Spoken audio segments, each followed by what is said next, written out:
And Vikings GamePlan officially is underway. Welcome, I'm Paul Allen. Off a Falcons victory, and what a dominating victory it was, into the second game of the season and a road test against the Green Bay Packers. Very happy now to be joined by first-year special teams coordinator Marwan Maalouf.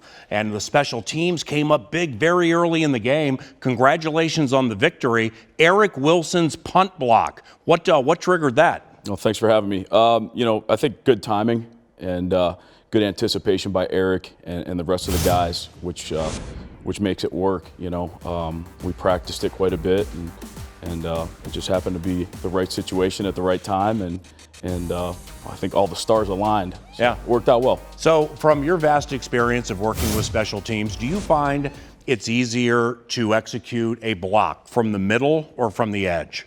I think it just it depends. The middle is always the easiest. It's a direct line, but the edge sometimes is there too. I think it just depends on what we see from our opponent, the scouting report, the timing. But yeah, everything's up for grabs. Now, before Marwan's first season with the Minnesota Vikings, he spent 6 with the Miami Dolphins. During that time, the Dolphins blocked 8 punts, most in the NFL during that span.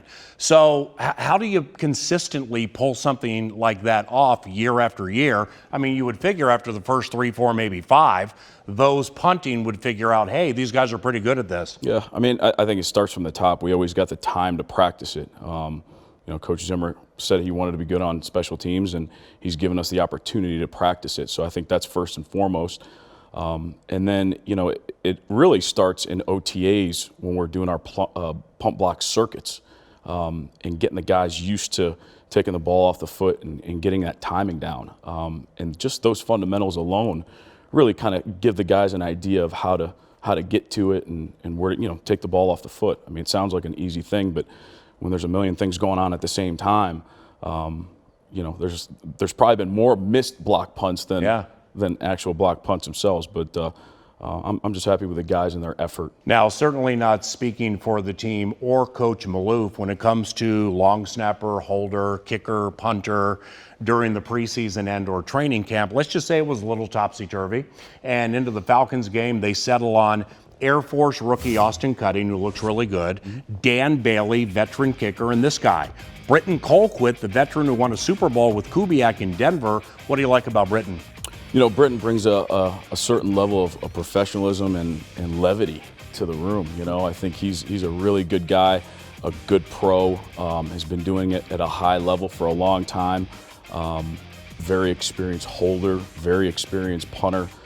So he's somebody that we really enjoy having around, and it didn't take him long to kind of gel with the other 2 guys. So I think they're excited about having him as well. Is there an art to holding? Absolutely. I mean, it's practice. It's a lot of practice. Somebody like him who's done it for a long time, it just comes naturally to him. Yeah. But you got to be good at it. You got to have good hands, and he does. And there definitely needs to be a synergy between the kicker and the holder. I mean, as simplistic as it may sound, if the kicker is not comfortable with the holder, then it's here with the kicker, and then maybe the kicks don't work. There's a lot of truth to that. It even starts a little bit more with the long snapper. Austin's done a good job so far of really delivering the ball right where we need it, and which makes Britton's job easier. And then, once Dan sees it, do what he's paid to do, and does so well.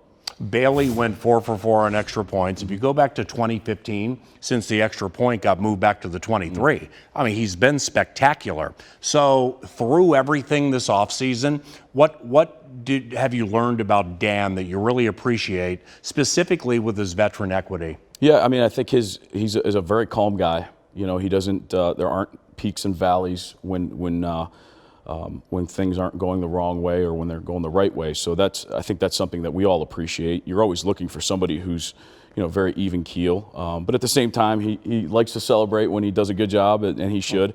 But I think his demeanor, his professionalism, and the way he goes about practice every day, really speaks to his credit and and all the things that he's done so far. So now for game 2, you go outdoors to Lambeau. You were outdoors at Buffalo. It was very windy for that 4th preseason game.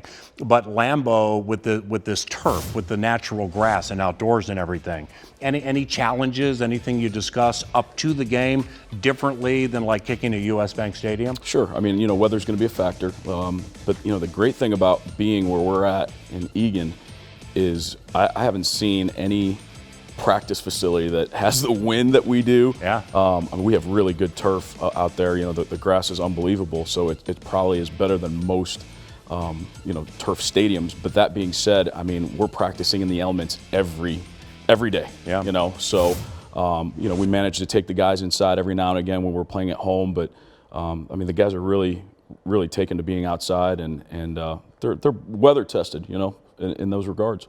When Chad Beebe gets an opportunity repeatedly in games to return punts, not like the fair catch he had last season, what will we see?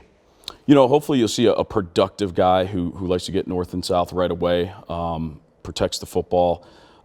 He's done such a good job throughout training camp and OTAs, especially training camp, catching the ball and tracking it. I mean, that takes a lot of practice. You know, I've been with guys before who haven't done it a long time, and you have to develop them. I mean, there's a certain natural ability that Chad has, which is what we're looking for.